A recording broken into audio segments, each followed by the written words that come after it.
Hello குட்டீஸ். இன்னைக்கு கதையில முயல் ஆமை பத்தி தான் பேச போறோம். முக்கியமா ஆமை பத்தி பேச போறோம்.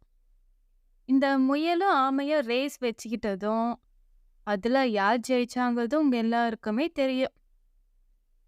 முயல் ரொம்ப அசட்டுத்தனமா அசந்து தூங்கிடவே ஆமை ஜெயிச்சிடுச்சு. அது ஸ்லோவா போனாலும் ஸ்லோ அண்ட் ஸ்டெடியா போய் ரேஸ்ல வின் பண்ணிடுச்சு. அதோட பொறுமை தான் அதை காப்பாத்துச்சு, அதை வின் பண்ணவும் வச்சது. அதுக்கப்புறம் நடந்த ஸ்டோரி தான் நான் இன்னைக்கு உங்ககிட்ட சொல்ல போறேன். இந்த ஆமை ஜெயிச்சதுமே அதோட ஃப்ரெண்ட்ஸ், ஃபேமிலி எல்லாரும் ஒரு பார்ட்டிக்கு ஏற்பாடு பண்ணாங்க.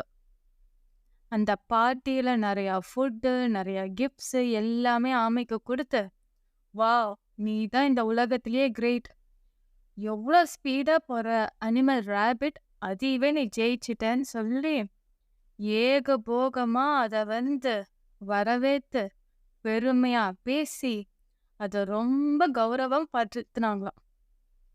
இதெல்லாம் கேட்டு மயங்கின அந்த ஆமைக்கு திமிரு வந்துடுச்சு.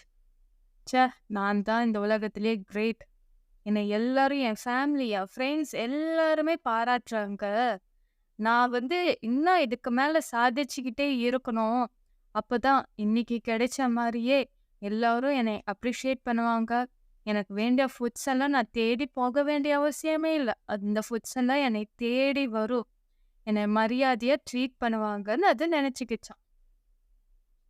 அதனால இது பக்கத்துல இருக்க ஃபார்முக்கு போச்சு. அங்க போயிட்டு அங்க நிறைய டாக்ஸு, கேட்ஸு, அப்புறம் மாடுங்க, அப்புறம் குதிரைங்க, கோழி எல்லாம் இருந்துச்சான். டாகு கிட்ட போய் கேட்டுச்சான், நீ என் கூட போட்டிக்கு வரிய, ரேஸ் வச்சுக்கலாம், நீ ஜெயிக்கிறியா நான் ஜெயிக்கிறியா பார்க்கலாம் அப்படின்ச்சான். டாக யோசிச்சுட்டு இல்லை நான் வரல அப்படின்னுச்சான். அப்புறம் கேட்டுக்கிட்ட கேட்டுச்சான். கேட்டும் இல்லை நான் வரல, எனக்கு இன்ட்ரெஸ்ட் இல்லை அப்படின்னுச்சான். அப்புறம் கோழிக்கிட்ட கேட்டுச்சான். கோழியும் யோசிச்சு பார்த்துட்டு இல்லை நான் வரல அப்படின்னுச்சான். அதுக்கப்புறம் மாட்டுக்கிட்ட போய் கேட்டுச்சான். மாடு, அம்மா என்னால் முடியாது, நாளை இந்த போட்டிக்கு வரல அப்படின்னுச்சான். அப்புறம் கடைசியாக ஒரு குதிரை கிட்ட போய் கேட்டுச்சான். குதிரையும் இருந்துக்கிட்டு ரொம்ப யோசிச்சுட்டு இல்லை இல்லை என்னால் இந்த போட்டிக்கெலாம் வர முடியாது, என்னை மன்னிச்சிடு அப்படின்னுச்சான். அதுக்கு கோபமும் வந்துடுச்சு. இந்த ஆமை கோபத்தில் எல்லாருக்கிட்டையும் கத்த ஆரம்பிச்சிடுச்சு. உங்களுக்கெல்லாம் ரொம்ப பயம், என்கிட்ட போட்டி போட்டால் எங்கே தோத்துருவோமோன்ட்டு, தோத்துட்டா மற்றவங்க யாரும் உங்களை மதிக்க மாட்டாங்கள்ல, அதனால தான் நீங்களாம் பயப்படுறீங்க, நல்லா ரேபிட்டோடைய போட்டி போட்டு ஜெயிச்சவ நீங்கள் என்ன இது பண்ணுறீங்க, யாருக்காவது தைரியம் இருந்து என் கூட போட்டிக்கு வாங்கன்ட்டு ரொம்ப திமிரா பேசிக்கிட்டே இருந்துச்சான்.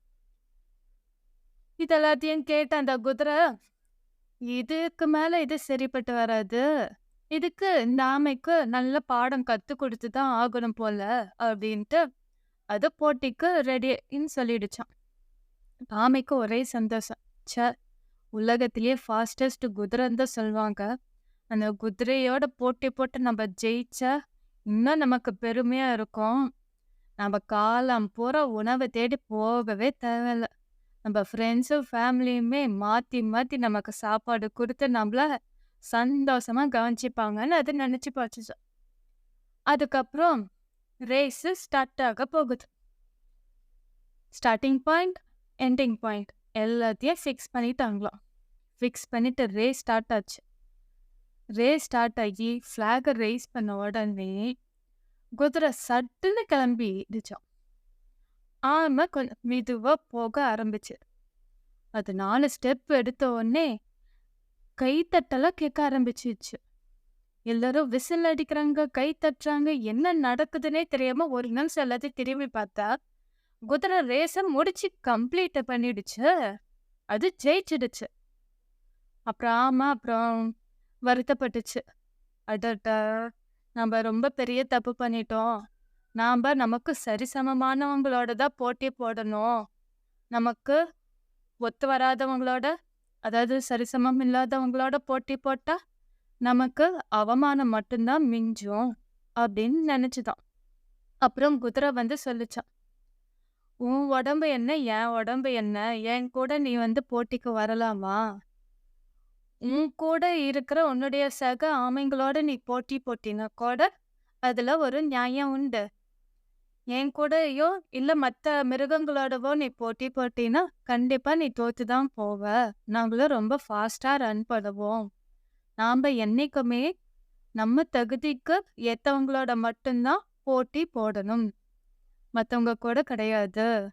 அப்படின்னு சொல்லுச்சாம்.